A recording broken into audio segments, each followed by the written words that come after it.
What's going on, guys? Welcome back to the Inside the One podcast. We are here once again, continuing our little mini series, Yes, sir. going through every single division in the league. Little preview as we wait patiently for the NFL to start. We're almost there, boys. We really are. Preseason starts like the second week of August, Yeah. so we're almost there. Got like a month to go. Just keep on chugging, boys.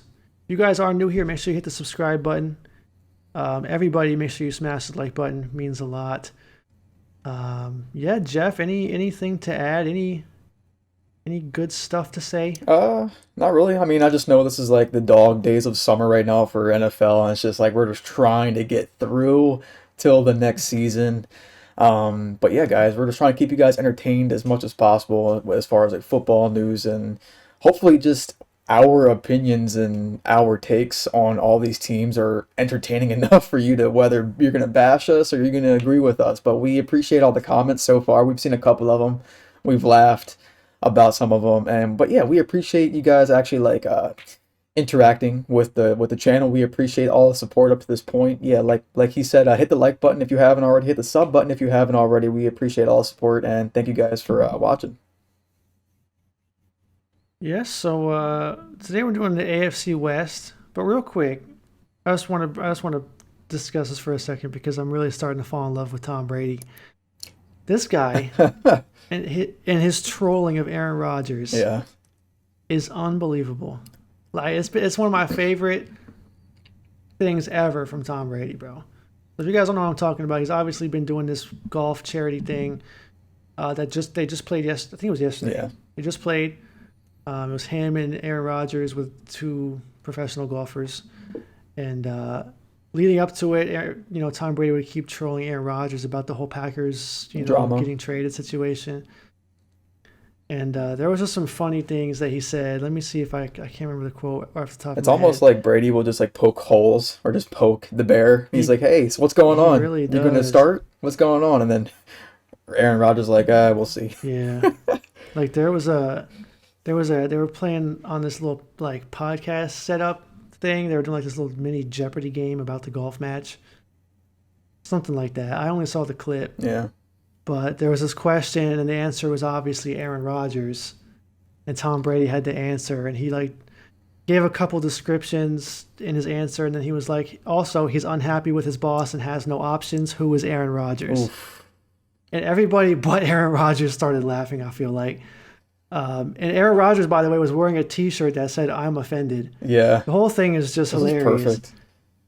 And then yesterday during the match, they were like kind of tossing the pigskin around, and one of the guys asked a question to Tom Brady, something about scouting. Is this an opportunity to like scout the competition? Blah blah blah. Some weird question like Yeah, that. And Tom Brady was like, this in the NFC, this guy right here, he's the leaders of the Packers right there. I At least I think. think so.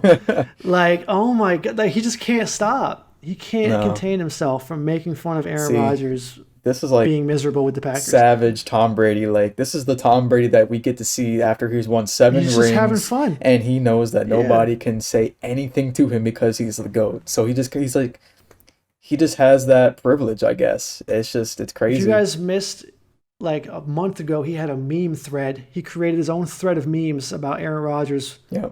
wanting to be traded. It's just legendary stuff from Tom Brady. I had to bring And then that up. Rodgers is sitting there like, yep, Rodgers is just so salty. He's just like, leave me alone, it's bro. perfect. But yeah, that was that. Just wanted to bring that up. Touch on the goat himself becoming a Twitter An goat. icon. Also, who would have thought? But yeah, we move on to the AFC West. We're gonna start off with the Chiefs because it's the easiest team to talk about. Yeah. They are the best team, possibly in the entire NFL on paper. Maybe the Buccaneers have something to say about that, as we saw in the Super Bowl. But aside from that, we know who the Chiefs are. They've gone like 14-2 basically every season since Mahomes took over. Are they still the team to beat in the AFC? I think I so. mean, Um, yeah, I like to think so. I mean, obviously they've lost like maybe one or two things here and there, but like they weren't like crucial to the offense. We'll get into those they have later. replacements. But Yeah. it's almost like they rebuilt the offense to make it better, and the pieces that they did lose, it's like, all right, well, we still got this guy, this guy. Like the team just has really good depth. So the team Yeah, didn't even take a step back, I don't think. they made most of their adjustments to their defense before last season, where they brought in some help. They switched their scheme up a little bit. Obviously, it didn't work in the Super Bowl, but that wasn't necessarily entirely on the defense. I No, mean, we there know was whose a fault it lot was was. going on. A lot was going on in the Super Bowl for the Chiefs. Just a horrible combination. This is not to take away from the Buccaneers, but the Chiefs had a really bad combination of issues going on between some defensive injuries. Their offensive line was destroyed. Mahomes Patrick was Mahomes having had like some a issues, busted yeah. toe. So there's that. But, speaking of the O line, that looked absolutely horrendous in the absence of Fisher, and I believe Schwartz was both out that game. They made some tuning to the offensive line. They drafted a center in Creed Humphrey, and then they signed Joe Thuney. Shocked the world signing Joe Thuney. I think everybody and their mom thought he was going to the Bengals, but he got underpaid by them. He Yeah. got Low lowballed. ball offer, yeah. I mean, like guys, there's not many players in the NFL that like the Bengals. And so if you're the Bengals and this guy likes you and wants to play Pay there, him. you should probably pay him a respectable amount of money. But you wanted to give 15 million to Trey Hendrickson instead. Um, and then they made a huge trade for Orlando Brown. This trade was massive. Now the Ravens didn't do badly, No. They definitely won the trade but though. yes, when you look at what the Chiefs need, they didn't need anything at the end of the first round, they just didn't need it. They needed Orlando Brown Jr. and they got Yep.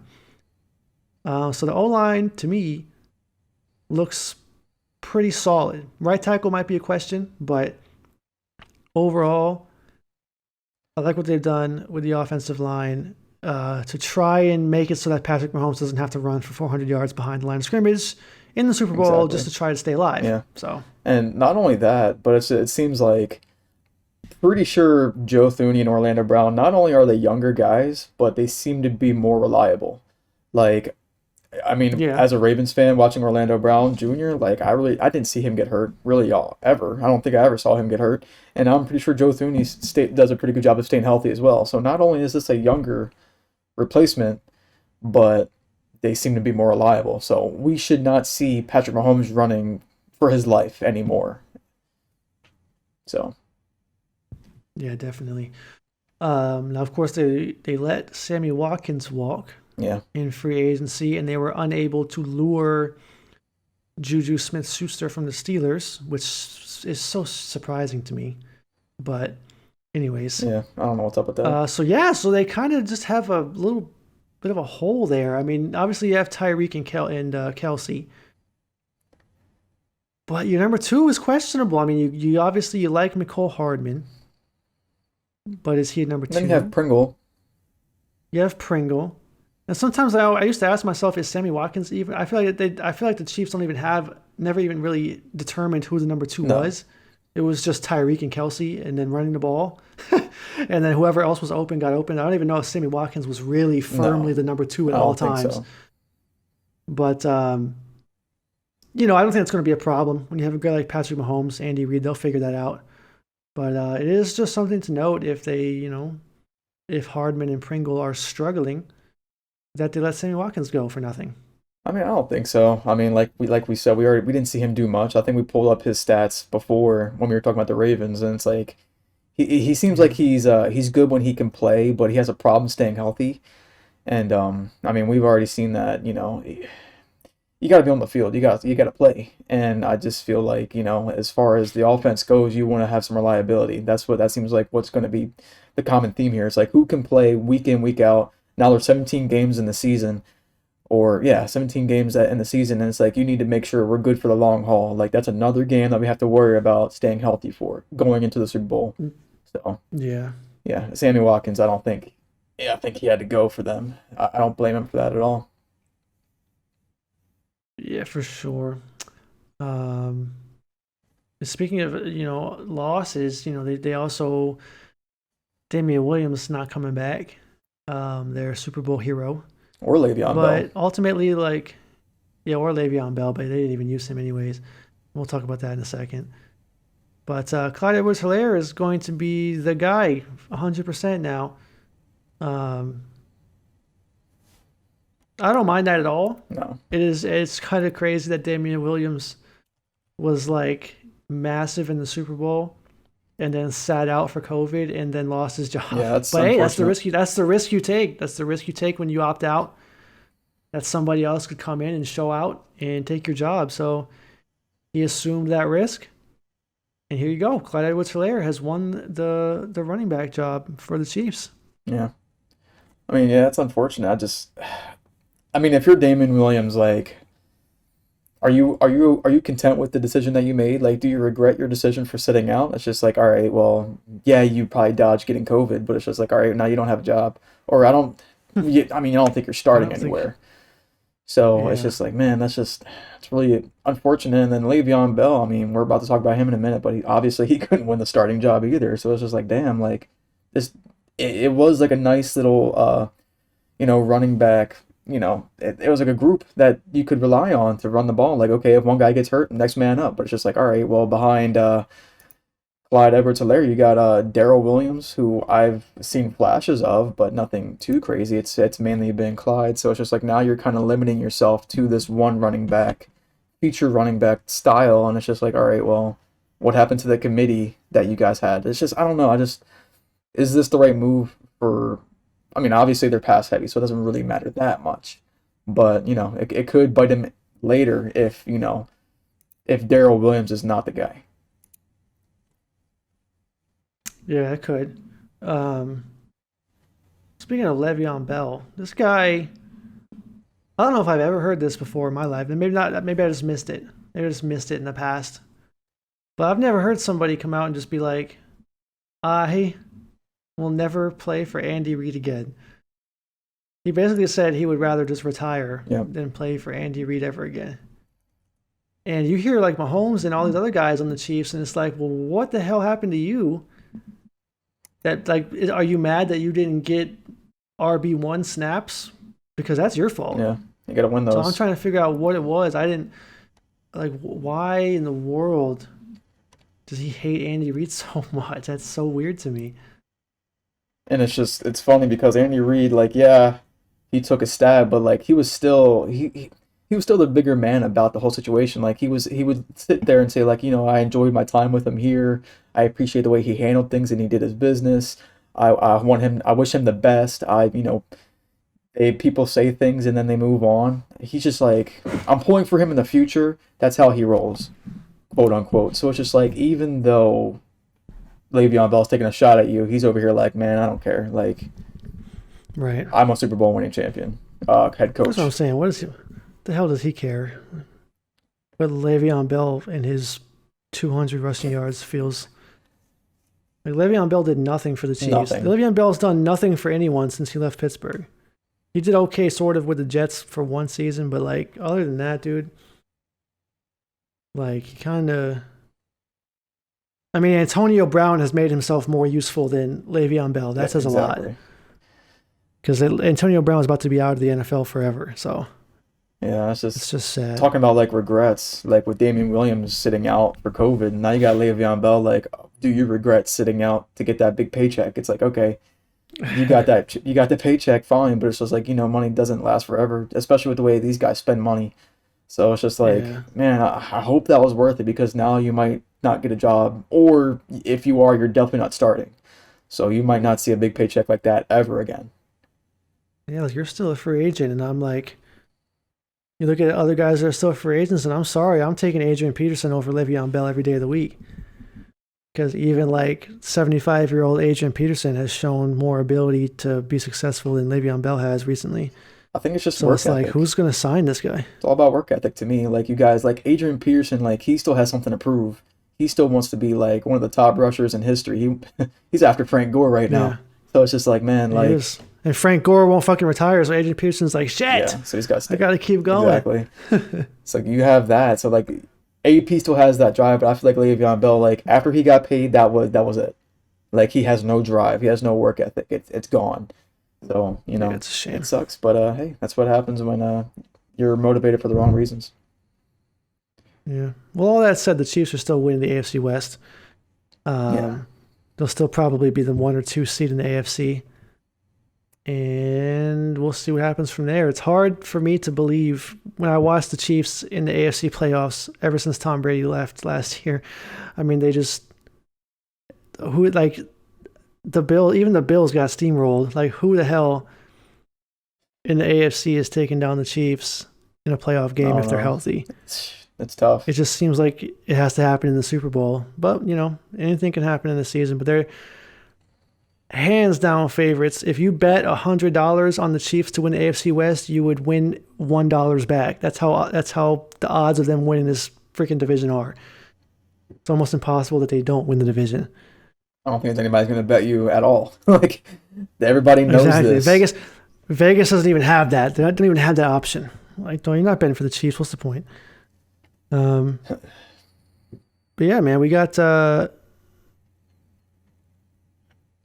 know what I'm gonna do?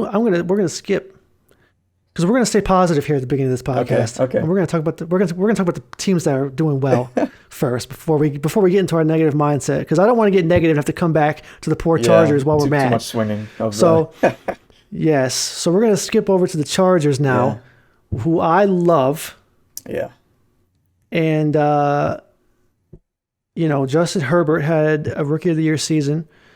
Probably would have won Rookie of the Year regardless of Joe Burrow's injury or not. I agree. Just based on the pace that they were on and the teams they had to play.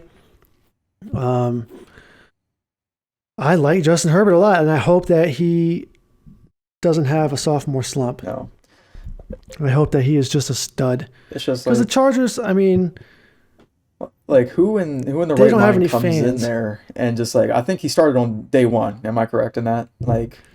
Well, no, I think it was like week 3. Remember they had Tyrod Taylor. They accidentally punctured Tyrod Taylor's lungs with a needle. Right.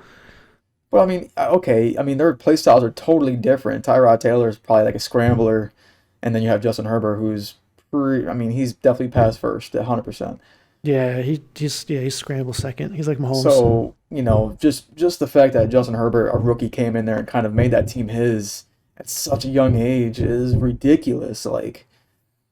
And like these games that he did, they should have easily been, I don't know, 10-6, 11-5. But they just kept... so they went. Go ahead. So they went 7-9, and they had what is this math? 8 of their 9 losses were by 10 or less points, and 6 of those were by less than 7. Yeah. So, I mean, let's just see here. That's 8. If you win half of those games, that's 4 more wins. That's 11-5. You're in the playoffs. Yeah. Exactly. So that came a lot down to Anthony Lynn, which is why he's no longer there. But every game they lost, and they didn't have the easiest schedule in the world. I mean, they were playing some of these teams they lost to by 7 or less. We're talking about the Bucks, the Chiefs, the Saints. It wasn't an easy going for them. The only team that shit on them was the Patriots for some reason. I don't really. What an odd team. I don't even remember. I don't remember that game, but it was 45-0. I don't know what happened there. I don't remember even hearing about that game. I guess it was just a shitty day for them. Tyrod Taylor game. But yeah, man, that stat specifically is why I'm sitting here thinking like the Chargers are definitely a playoff team next season. If you just don't blow every lead that you have, if you only blow half the leads, you're still making the playoffs. That's how good they played last season. So I like them. And then on top of how well they played last season, their team is juiced. Like they improved their team. Their offensive line has been completely overhauled and improved. Bringing in Corey Linsley, bringing in Rashawn Slater. They already had Brian Bulaga. Yeah, they already had their offensive line is nice. Asante Samuel Jr. just fucking falls to their lap in the middle of the second round of the draft when he was like a 20 to 25-ish kind of expected selection. They bring in Jared Cook. They lost Hunter Henry, but they bring in Jared Cook. That It's an interesting question of like, is Jared Cook better than Hunter Henry? I think he actually is if he could just like be consistent. Yeah. Like Jared Cook is definitely a better player than Hunter Henry is. Yeah. But we all know Jared Cook sometimes just doesn't catch the ball or he fumbles or whatever. Like we've all seen it. Anybody that's had Jared Cook on their team, Titans, Packers, Saints, all you guys, we all know what we're talking about, bro. He has all the skills in the world to be at the top of the tier list of tight ends, and he just doesn't do it. But it is a good fit with Mike Williams, Keenan Allen, all those guys having Jared Cook out there. Because for the Saints, a lot of time, for example, Jared Cook was really the number 2 option. Right. Now he's like 3 or 4, depending on the formations you put on the field. So, because they also have Austin Eckler out of the backfield. Exactly. So he might be chilling a little bit more there. Then you have Derwin James coming back from his injury and his little Madden streaming career that he had this season. Little Derwin versus the world nonsense. He's actually going to play football now, and we all know how good he is. Yeah. But question is, are you a little rusty from taking off for a year? I mean, if you're just sitting there playing Madden, hosting a show, fair, like, I mean, obviously that's just one day out of the week. Like, he could be working out the other 6. But, Yeah, I'm sure he'll be fine. It might take him a couple weeks, but he'll be fine. Yeah. But I just really like the Chiefs. The only thing that the Chiefs... The Chargers? You mean? The Chargers, yeah. The only thing that the Chargers really need to add is some fans. That would be nice. Yeah. I'll pull for them. Have some people show up to the games. I'll pull for them. Yeah, because like COVID's done, and I feel like it's still going to look like COVID when we watch the Chargers play in Los Angeles, because for some reason they decided to move from San Diego, where all their fans are, to Los Angeles, where they have half capacity at all times. To be fair, they didn't have a whole lot over in San Diego either.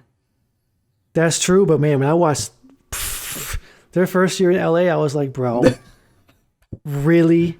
I know they weren't good yet. They didn't have Herbert and stuff. Phillip Rivers was there, and they were kind of just like a mid. But they have the history. Team, like people should be still there from the history. Like, yeah, they haven't won a Super Bowl yet. That's what I'm saying. Like, still had some classic people play for you, like Danian Tomlinson and Antonio Gates. If Seattle Seahawks are 8-8, guess what? They're still selling out, right? Like New Orleans, right? These fan bases, they're selling out even if their team is bad for one season. Yep. But not in Los Angeles, they're not. Pain. I guess the question that remains, like, fans or not, this roster looks pretty good on paper. And it seems like, the secondary is pretty good. So if they can just make sure they keep the leads that they have, can they compete with the Chiefs? That's the main question. And we did see a win from them. I think they beat the Chiefs, week 17? Is that what we said? Yeah, they beat the Chiefs when the Chiefs were resting, but their regular season game against the Chiefs was one of their games that was less than 7 points. Right. So I don't know. I mean, it could happen. When you have a quarterback that can sling like that, like, I feel like you're always going to be in every game. And that's probably why they were in every game, to be honest with you, despite terrible coaching. Justin Herbert slinging the rock kept them in every game. Not to mention, like, not only were they, I don't want you guys to think like if you're just a casual fan that doesn't really, study the box scores and stuff, you might be thinking, well, yeah, they lost by less than 7, but they were probably down by 21 or 14 and scored No, they had leads in almost all of those games. The Saints, the Bucks, the Chiefs specifically, they had double-digit leads in all 3 of those. I know that for sure. That they fumbled in the fourth quarter. They almost fumbled the lead to the Bengals in week 1, but the guy missed the field goal, freaking Randy Bullock. And these were against teams that were pretty damn good, like you just said earlier. Like it was a tougher the Buccaneers and the Chiefs, the Bucks and the Chiefs were kind of in the Super Bowl, no big deal, and the Saints were, the Saints. But Justin Herbert had them balling. He made Mike Williams look like a freaking monster. That Saints game where it was like a 30-yard bomb and Mike Williams just caught. He jumped up in there not 20 many feet, people. Not many people. Marshawn Lattimore like that, but Mike Williams just went up over the top and just said, "Give me these." Yeah, I had a newfound respect for that man that night. Yeah, he went off. Then you got Keenan Allen still. Oh yeah, of course. It's just this team is good on paper, bro. Guys are good. Yeah, Herbert's going to have. I mean, the more I think about Jared Cook, I'm just like, oh man, dude, this Justin Herbert's eyes are just going to be lighting up with joy every time he snaps the football because he has 3 giant men to throw the ball to, bro. Like, these are big fucking dudes. And Eckler in the back. Do they have a deep threat? I don't even remember if I looked at their depth chart enough to see what a deep threat I remember we were talking about the draft at one point, and they were talking about getting Waddle, but it never happened. So, I mean, their closest thing to a deep threat, I would probably say. Did they get Tylan Wallace, or what's his name? Tylan? Can't remember his name. They got Tyron Johnson. That might be him. But that's probably it. I mean, other than that, Josh Palmer, I think he's a rookie. But they got Tyron Johnson, yeah. So, I mean, maybe it was him. I don't know. Maybe. Oh, well. It doesn't matter. I mean, yeah, you don't have to have a deep threat. I was just curious. Yeah, I just feel like he's not going to have any issues behind that line. No, definitely not. Definitely not. That offensive line is juiced. That's what the Bengals should have been doing. But, it is what it is. Should we talk about the Broncos? By the way, that's not shots at Jamar Chase. It's shots at fucking lowballing free agents. But yeah, the Broncos. Oh boy, the Broncos piss me off, bro. As I'm sure they piss off all their fans, because if you pull up on ESPN or whatever website you'd like to look at for depth charts, if you pull up Denver Broncos depth chart and then if you scroll your page up just enough to where quarterbacks is hidden and you can see the rest of the team only, this team is God tier. Yeah. It really is. Like, you got, running backs might not be God tier, but, Javonte Williams apparently is impressing right now. He might actually take the starting spot from Melvin Gordon. Melvin Gordon was the guy, though. Even if that's the case, you still have Melvin Gordon as your backup, right? So who cares? And then their receivers, they got KJ Hamler, Sutton, Judy, Patrick. Their tight ends, Noah Fant. Yeah. Their offensive line is good enough. It's not great. Yeah. It's good enough for now. James kind of hurt, but still okay. Yeah, that sucked. But and then the defense, just nothing needs to be said about that. Yeah, absolutely. And so the only questions are the quarterbacks, man. Teddy Bridgewater or Drew Lock, as of now, are there 2 quarterbacks playing for the starting role.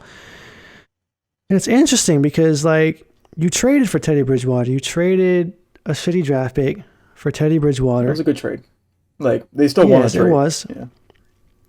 And the question is just, why did you do that? Did you do that because you think Teddy Bridgewater is better, or did you do that to motivate Drew Lock? What's their plan with the quarterback position between those two? Because anybody that's a Saints or a Panthers fan, we know that Teddy Bridgewater is just not really better than Drew Lock, honestly. They're the same, really. So you can't be too excited about that, honestly. Trading for Teddy Bridgewater, if I was a Bronco, I sort of rolled my eyes. I'm like, what's the point? Yeah. What's the point of getting Teddy Bridgewater? No, I'm with you. Because when I think about Teddy Bridgewater, I think about the type of teams that he's played for. So you had the Panthers, who, honestly, as long as you just manage the game correctly, you should be winning games. Just give it to CMC when you can. And then, you still had some really good wide receivers. To be fair, CMC was out. He was out, sure. But, you still had, you still had DJ Moore and company. So it's just okay, well, you still could have thrown the ball a little bit. It's not like you had the worst receivers in the world. And then you had the Saints, who had some of the best receivers in the world. You had Michael Thomas, and you had Kamara. So it's just okay,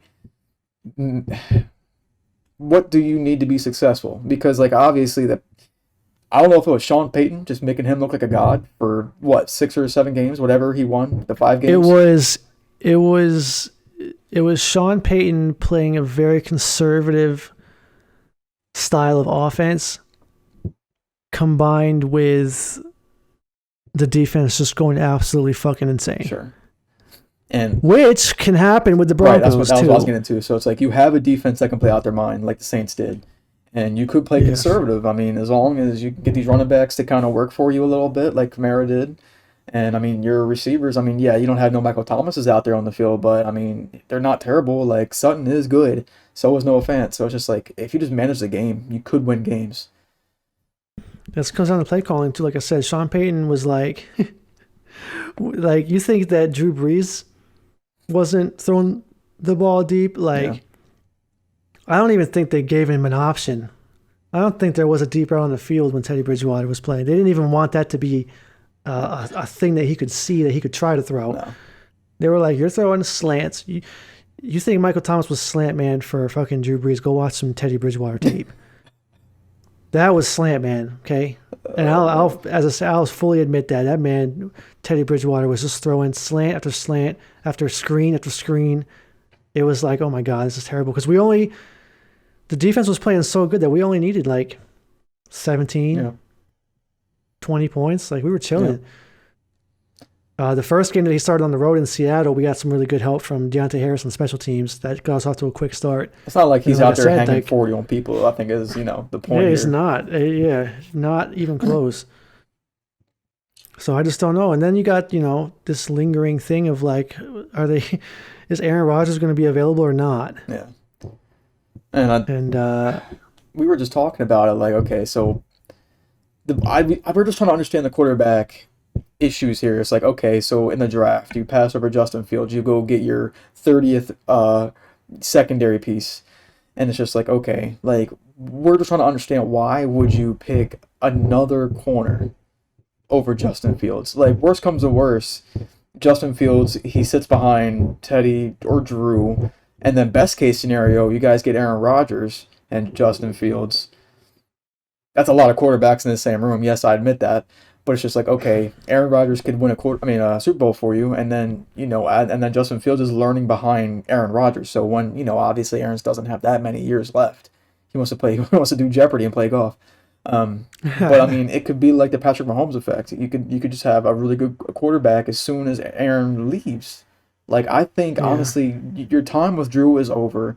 Teddy has failed to show that he can be an elite quarterback. So I just feel like we're just trying to understand before we even recorded this, what is going through these guys' minds when they think about their quarterback room. they must have just thought Justin Fields wasn't good enough. That's the only thing I can think of is that they were just like, Justin Fields and Mac Jones, they ain't it. That's the only because it's like you just said, there's no excuse if you think Justin Fields it can be a franchise quarterback. There's no excuse to not take him even with Aaron Rodgers being available. It just doesn't make any sense. Because if anything, Justin Fields could benefit from a couple years on the bench first Exactly. to learn his progressions. Because his main knock on him is that he doesn't go through his progressions fast enough. So who better to help you with that than I don't know, 3-time MVP? Like, come on. And even if not, I mean, let's just say Aaron Rodgers doesn't even come to the Broncos, and you still went with Justin Fields. I mean Teddy. I mean, he could still be a good guy to listen to. It's like he did hear advice from Drew Brees for a few years. I'm sure he carried some of that with him, so he's probably still a good guy to listen to. But just don't mirror what he's doing on the field. You know what I'm saying? Just have him talk to you and have him for sure. make you a better player. But just just don't copy what he does on the field. Obviously. I just don't understand their draft picks. I don't know. Call me crazy. Let's see what else we got here, man. Melvin Gordon potentially today saw that he could be losing his starting job to Javonte Williams, who a lot of people thought was a reach in the draft. But I mean, if the guy's about to take Melvin Gordon's spot, obviously he's pretty good, pretty decent. And you're paying Melvin Gordon $8 million a year, so. Yeah. That sucks because we were doing some research earlier and one of the better, more efficient backup running backs, number 2s in the NFL is Latavius Murray, and he's making $3.6 million a year. So it's just unfortunate that you have Melvin Gordon on the bench if that ends up being the case. Yeah, I mean, I don't think anybody from Denver saw that coming. Like, seeing what he did over on the Chargers. Like, he was the main guy. Like, he was just a beast. Like, he bet on himself. He pulled the Le'Veon Bell and lost again. I mean, not as badly as Le'Veon Bell, but I mean, he still has a job. But it's getting to that point. It's almost becoming the same exact outcome. Like, okay, you're going for a team that's not a contender. Okay, that's what Le'Veon Bell did with the Jets, and now you're becoming a backup. So it's just like literally these holdouts are not going the way that these running backs plan it, and it's just crazy. Like, was he worth it? I don't think so. I mean, after seeing what's going on, it just seems like some of these running backs are just they're in it for the wrong reasons, and obviously like that's just one of the. I get what the running backs are coming from. Like, don't sit here and be like, well, don't shit on the running backs. I get it. Like, they are one of the most physical football players on the field, and they should get paid as such. I get it. But still, like, when you hold out and you don't even have a starting job anymore. You've only, correct me if I'm wrong here, but Melvin Gordon only started for the Broncos for a year, right? Or was it 2? Oh gosh, I think 2. Okay. Well, okay, still. I mean, it's not like he was one of the top 5 running backs. Like, you did, like, yeah, you got paid, but you weren't performing. Obviously, money did not motivate you enough. I mean, yeah, you started, yeah, but you weren't like one of the top rushers in the league. So it's just like, okay. Yeah. It just honestly, this is going to kind of, every single team going forward is going to have that mindset. Because of what happened with Le'Veon Bell, what happened with Melvin Gordon. So if like another running back in the future holds out over money, they're like, you know what, we don't even want you because in 2 years you're just going to end up being a backup for me anyway. So I'm not paying you. Oh no. Just saying, like these running backs are ruining it for all the future running backs. Just saying. Unless you're actually good. Like Alvin Kamara held out for like 2 weeks, but no, these guys held out for like a long time. Both of these guys. Yeah, like if Melvin Gordon was never like a top 5 running back though. So it's like, I don't know. Speaking of like getting paid what you're worth, did you see what Greg Olsen said about tight ends? Yeah, I saw that, but I think he was someone shit on him for that too. What really? What'd they say? I'm not sure who said it, but I think it was something to do with like it was okay. A running back. I think a running back replied to him. He was all like, "Okay, well, if that's how you think about tight ends, what do you think about running backs? Like, we get paid even less than you guys sometimes, and we're out there taking hits every single play." That's fair. So it's just like, yeah, he got grilled for that. I don't remember exactly who said it, but I can look it up real quick. Yeah, it did make sense when he said it though. No, it did. I totally understand that for sure. He was like, I think, and the running back has a. What's happening is the quarterbacks are getting paid too much, in my opinion.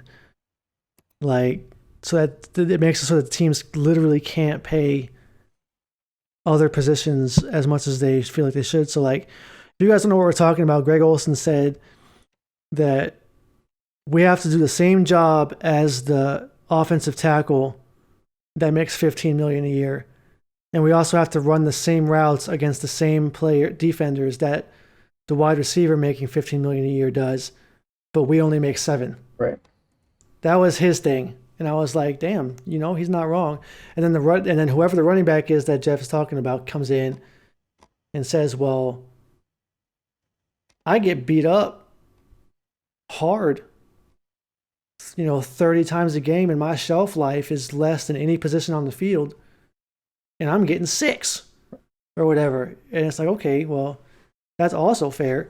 What's like the most per year? It's got to be.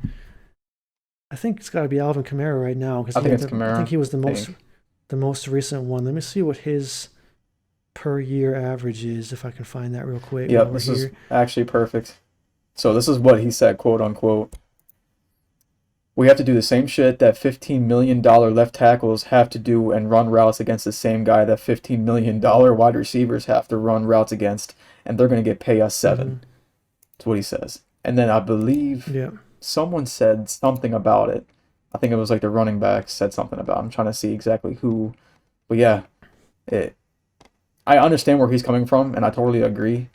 But I mean, it shouldn't just be limited to the tight end position. I think they need to pay other positions as well too, not just the tight end. So who do you think the highest paid tight end is? Out of curiosity, you think is it Kelsey? I want to say it's either Kelsey, Kittle. Let me look up Kelsey real quick. I just One of want those to two. do an experiment. I want to do an experiment. I One would have said second. Zach Ertz, but I mean he's been bums lately, so. Yeah. But yeah, I mean that just goes to show you like Okay, so I mean, pay your guys. let's just shit on both of them for a second, okay?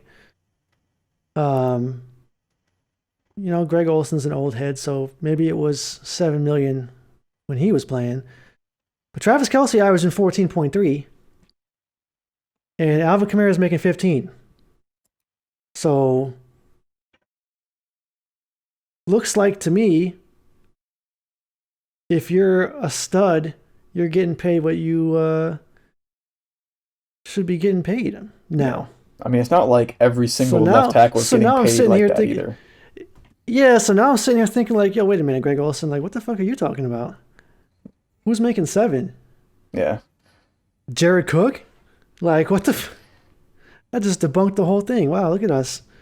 Yeah, I mean, Do some research, boys. yeah, it just seems like sure if And then the you're run, that yeah, high, if you're that good of a caliber, then yeah, you're getting paid. But it's just like not every single left tackle is going to get paid the same as exactly, others. Like it's just you get paid for what you're worth. That's not like that every exactly, single. and it seems to be fairly sort of even. I know Trent Williams just got the fucking bag, so it makes it look a little bit. Yeah, that's it makes it look a crazy. little Yeah. bit bad, but in general, like, yeah, I get. It seems like the top, besides quarterbacks, the top players in the NFL seem to all be kind of the best receivers, the best running backs, the best tight ends, the best offensive linemen, etc. Seems to all be hovering like 15 to 20 million a year. But then you have Patrick Mahomes making 50, and it's like, come on, bro, what's going on? Yeah, that's But that's besides the point. So Jawan James just got cut after tearing his Achilles, so that they didn't have to pay him any money. That's kind of messed up. yeah. I mean, as a Broncos But the fan, like, Ravens, are you proud of that? Like, like he yeah, was that's an your L. starter and he got injured. He was working out off campus, right? Yeah, that's the only reason they were allowed to drop his contract, because he got So hurt off I mean, it's not like campus. he was out there doing, I don't know. It's not like he was like being a criminal. He wasn't doing anything crazy. It's not like he got injured doing something dumb like shooting himself in the foot like other players that we know. But he was Blowing working his out. fingers He was off. working out. Yeah, Maybe it was just a preference thing, and you still cut him and decide not to even pay him at all. Like, I mean, if I'm a fan, I'm like, why? Why are we doing this? Like, yeah, it's kind of it's kind tragic. of a shitty move. At least the Ravens gave him a chance to, Yeah, I mean, make a living. But yeah, like, yeah, that's just crazy. I'm trying to imagine, like, I guess I can't do it with my team because we have two of the best tackles in the league, so we wouldn't do that. I'm just trying to think of like an average to above average tackle for a team, and you're just like, oh, well, you got hurt. Sorry, no paycheck for you. Get out. facts. It's almost like the Broncos heard he got hurt, and they were like, uh-oh.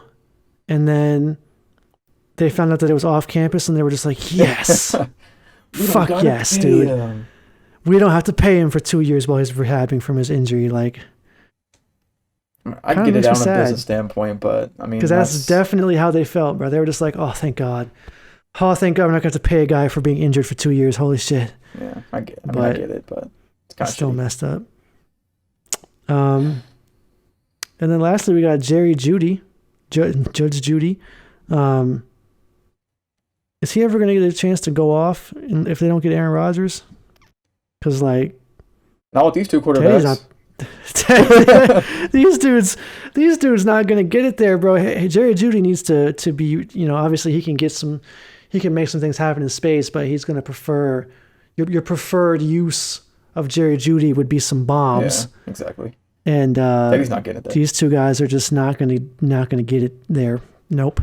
It's just sad because like he was your first round pick, and he's you good. probably weren't like I can as a fan I'd be like, man, like let me see Jerry fly, and it's like, all right, well we had a wide receiver at quarterback at one game, like Oh my it gosh, just yeah. sucks that you've had the luck that you've had with quarterback in the past couple of years, and it's just like, all right, Drew Lock, like he's supposed to be the guy.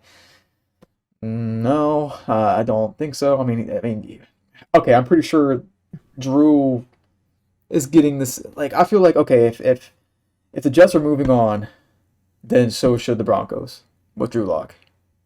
That's all I'm saying. Like, it seems like 3 years is the time limit that you have to prove whether you're the franchise quarterback or not. If not, then get out. I don't know. Maybe he'll be better in a different system. It happens. That's 3 years. Probably not wrong. You most likely are going to know. There's very rare cases where somebody can improve after 3 years, like Tannehill, but you have to get in a different environment. Exactly, different environment in order for that to happen. Kind of like we're seeing with Jameis Winston. Like, is this going to help Jameis Winston? But this is a good segue into the final team. Because me and Jeffrey here just recently discovered that Derek Carr is fucking 30 years old. Yeah. I'm just going to let that simmer for a second. We're just going to let that sit in. He's 30. His ceiling has obviously been reached by now. Yeah, there's no way. And that ceiling appears to be 8-8. Because that's the only thing they ever fucking do is go 8-8. And you wonder, is that Derek Carr's fault? Because he puts up good, decent numbers, nothing crazy, nothing. He's not trash. Derek Carr would easily start for the Broncos, for example. Yeah, absolutely. And so you have to turn your head and be like, John Gruden, what the fuck is going on? I mean, that's my biggest point with the Raiders at this point. It's just like, how many games, how many seasons do you need for you to realize that John Gruden is ass? Like, he was good before, and then he went to be a commentator for a couple years, and then I guess he left all his talent right there. He might still be a decent coach, but you cannot give him the reins to the team, bro. Because this guy, oh my gosh. I mean, how many reaches do you need to see in the draft before you start to question him? You got lucky. You got fucking lucky with Darren Waller, okay? Yeah. That was a good for you. You got one. Good job. Yeah, but then you traded away Khalil Mack for a bag of chips. Okay, I'm sorry. Yeah, you got a bunch of picks, but you basically the two most important picks you got for Khalil Mack ended up being Josh Jacobs and your like fourth string corner. So, yeah. I mean, if we're talking about head coaches in the hot seat, John Gruden has to be my number one coach in the hot seat. Like, you're supposed to be look at the offense, all great coach. That offense is just like, you can't. Do you know why? Do you know how I know it's the coach? Because whenever a team every single week just plays to the exact same level as the other team, that's the coach. Like, if you're 2 or 3 plays away from beating the Chiefs twice, but then you also need the Jets to lose on purpose in order for you to beat the Jets, it's kind of like, what the hell is going on? Yeah. Not to mention, you also beat the Saints on Monday night.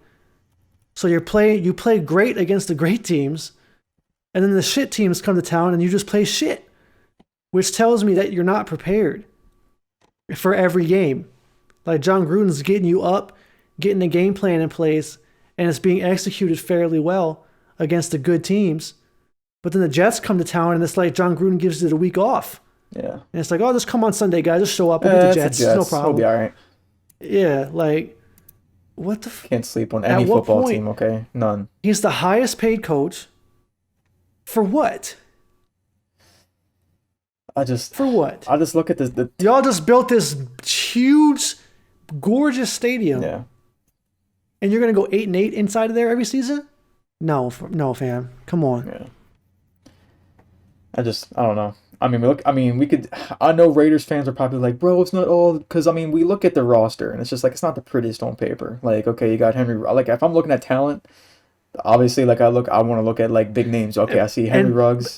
But who's building the roster? Yeah, that's true. Is John Gruden, comment section. True. He's the coach and the player personnel guy. Exactly. So when you look at the roster, the roster's not very good, so it can't just be like, well, nope, it's still him. Unlike every other team in the NFL, for the most part, I think, if the roster is bad, it's also the coach's fault because he runs both. So, Terrible. They drafted Alex Leatherwood, guys. Come on. And that's not the first time you've reached either. Like, is Alex Leatherwood trash? No. There was 2 tackles better than him available in Tevin Jenkins and Darisaw. You could have traded back. However, if you wanted Alex Leatherwood and you liked him in training, you goddamn know, dude, there's no chance that he's not available in the second round. He's probably under Liam Eichenberg on most people's draft boards. Trade your ass down to the second round. Or make a better pick in the first round, trade up in the second round, like everybody else was doing when all these players were falling. I just don't get it. I don't get it at all. I mean, I get where he's going with the roster. Like, as he's building it, like, I see what they're doing. They needed an offensive tackle, like, let's be honest. Yes, but, for sure. Because they have Colton Miller on one side, and you want to shore up the other side. But it's just bad value is the problem. Draft picks are so valuable, and you can't. Like, I like Trevin Moehrig. Like, that wasn't bad. Exactly, that's a great pick in the second round. Good job, Alex. Like, you probably could have got him in the second round as well. Traded back. You could have flipped. You probably could have picked Moehrig where you picked Leatherwood, and people wouldn't have cared. And then you could have picked Leatherwood still where you picked Moehrig. Yeah, I mean, it worked out for them this time because Moehrig fell. That's true, because Moehrig was still there. I guess it doesn't matter, but it's just when they picked Alex Leatherwood, I think everybody, including Raiders fans, were just like, dude. I remember thinking, like, we live streamed the draft reaction for the first round, and it was not a good reaction when the Raiders picked. 100% of everyone thought that that's where JOK was going to end up, because he kept falling, and they were like, "Oh, the Raiders, 100% linebacker, easy." Who? That literal reaction was who? Because like me and Jeff only really researched the first round. And I don't think I saw Alex Leatherwood's name once. No, not once. When I was researching guys that could go in the first round. We both took a drink that night. So it's just like, what? Oh, yeah. Yeah. But, yeah, that was bad. And then we already talked about Derek Carr. Is he good or not? Yes, he is, but it's not good enough. Right. I don't really know what you do. I suppose you could put your hand in the pot for Aaron Rodgers, maybe. But I mean, what are you gonna? Who's he gonna throw it to? Like, I mean, okay, you got Henry Ruggs, I like that, but I mean, it's just like a bunch of. It's got Waller. I like Waller. You got Willie Snead, John Brown, Hunter Renfrow. Yeah, but none of those guys are like, I don't know. It's decent. They're okay. It's just you know what they say, scheme over team. That's what they say in the Madden. And it just seems to be true in this. It's just not pretty on paper, is all I'm saying. Having any amount of talent is not going to matter if John Gruden can't put it together. And it makes you question, like, was he really carried that hard by the Bucs defense in that Super Bowl that he won? Because I'm starting to think so. It's crazy, man. Because at first we're all sitting here thinking, like, I can't even remember who was the damn quarterback. It was some back then. The Buccaneers quarterback was some booty cheeks. Yeah. Let me see if I can. It was like Brad something. See if I can look this up. But still, I mean, right I get where he's trying to go. Like, he's trying to make this a run team. Like, obviously, you have guys like Richie Incognito, Colton Miller, and then you got Alex Leatherwood. So they can just run. They've got like at least 5 running backs that could probably start if need be. Josh Jacobs, Kenyon Drake, Jalen, Theo Riddick, and then you got Trey Ragas. I mean, I see what they're doing here, but. It was Brad Johnson. Y'all know who Brad Johnson is? Who? Yeah, exactly. They won the Super Bowl, and everybody was thinking like, "Oh my God, John Gruden." But nah, it was Rondé Barber and Warren Sapp and them boys. They had Keyshawn Johnson too. Yeah. But nah, man. Yeah, John Gruden's definitely.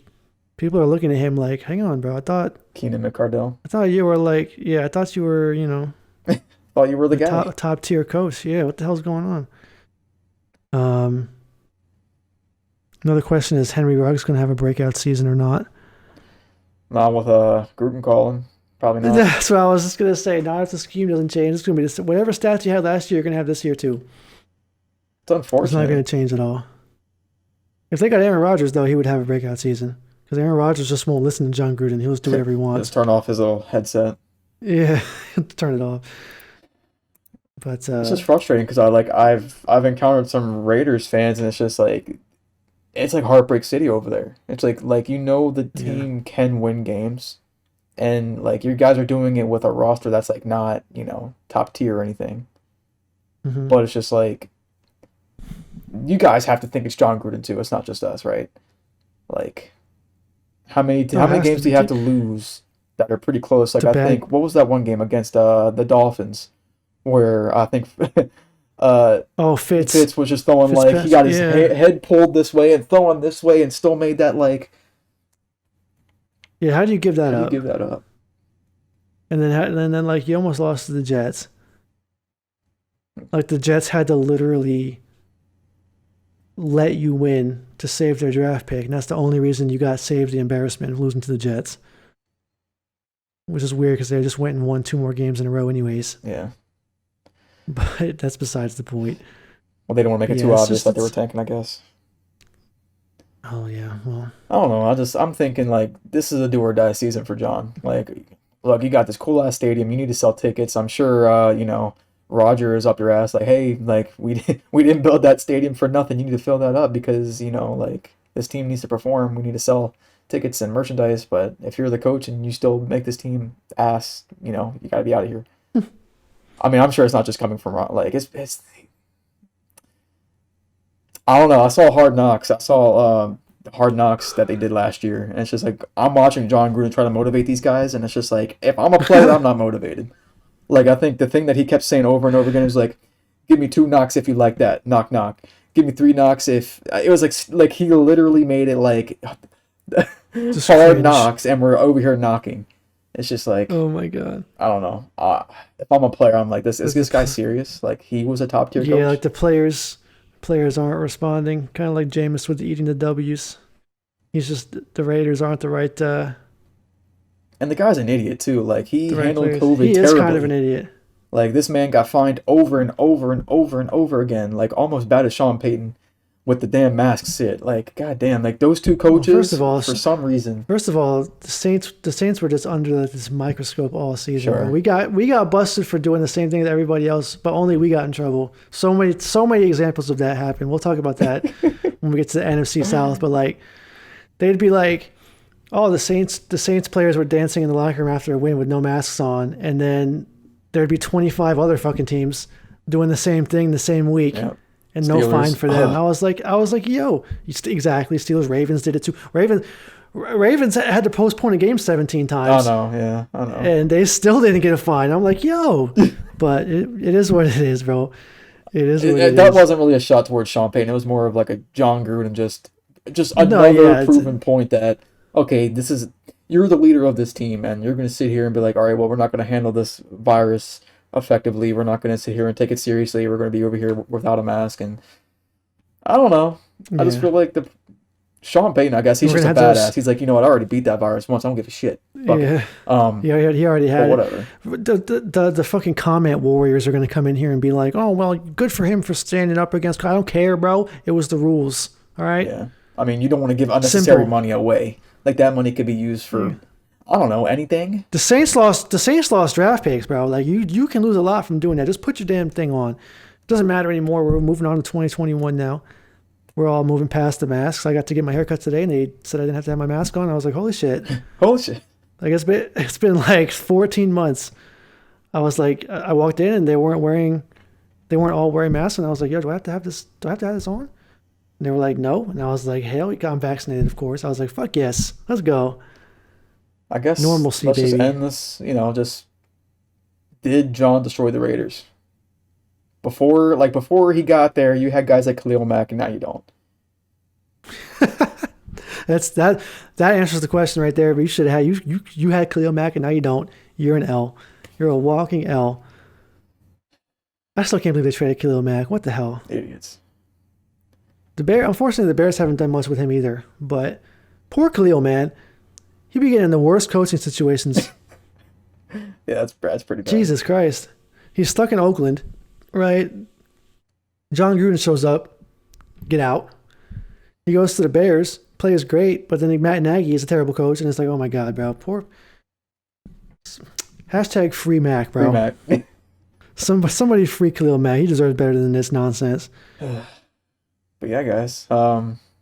Hopefully we didn't show the Raiders too bad. Hopefully we I think did. we did, They and we're gonna deserve get it. grilled for this, absolutely. But I mean, like we try to be the most unbiased commentators on YouTube you can think about. Like we tell it how it is. We tell it how we see it. Like I'm sure all the Raiders fans like know exactly what we're talking about. Like we're not just shitting for no reason. Like we see the games. We saw the Dolphins games. We saw all the games, and it's just like, how many do you have to lose that you should have won? And you're doing it with, I mean, okay, we understand that the roster could be better, and we understand that Henry Ruggs, he was hurt. We get it, but I don't know. I'm looking at the coach. That's all I'm saying. I don't think it's the roster necessarily. Yeah, like I said, I wouldn't shit on Gruden as much if he wasn't also responsible for the roster. Yeah. That's what gets me. Is like you can't even just be like, oh, it's the roster, not the coach. Well, guess who built that roster? He did. And then you just So let. I mean, if you want to talk about last year, like you just let Antonio Brown come in there and act a fool and then leave. Like yeah, you again, let him just like. another Was disciplinary he problem. was he with the Raiders when he froze his feet off? He was with the Or Raiders. I was just don't know if he did that with them. Yeah, he did so many stupid things. And then look what happens when he goes to a good culture. Antonio Brown is quiet. Antonio Brown's winning Super Bowl rings, catching touchdowns in the Super Bowl. Just saying. I'm just saying. Culture is important, Just man. saying.